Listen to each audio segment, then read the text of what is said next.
In the last lesson, we entered data and formulas on a worksheet.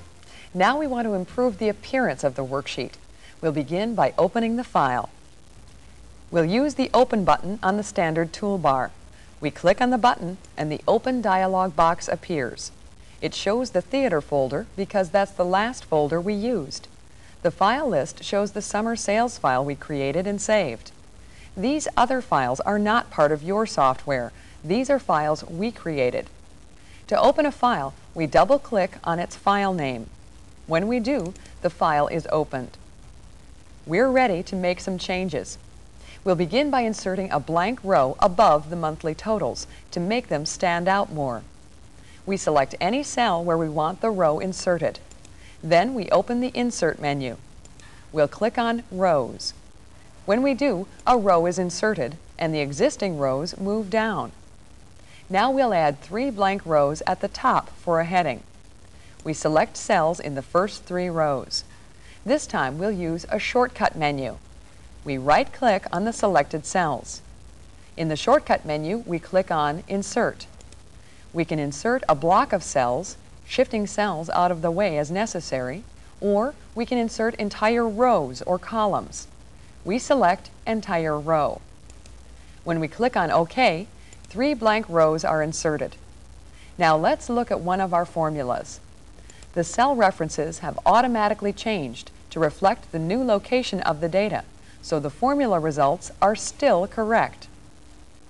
We can insert or delete cells, rows, or columns, and our formulas will all adjust accordingly. Now we'll type our heading. In the first blank row, we type the theater name and press the down arrow.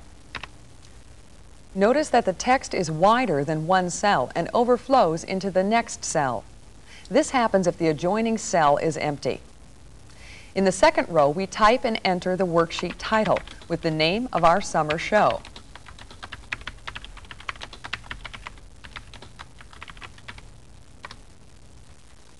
Once we've entered data, we can...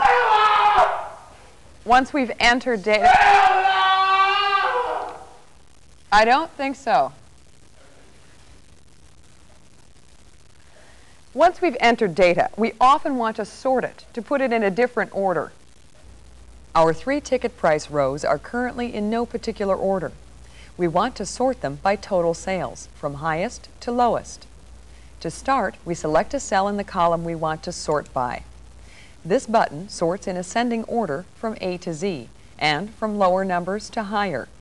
This button sorts in descending order, which is what we want. When we click on it, the records are instantly sorted by total sales. Half-price ticket sales are now on the bottom. Notice that Excel sorted the ticket sales rows, including the labels, but it left the column labels alone. Excel automatically reads the way a list like this is set up and then sorts it correctly.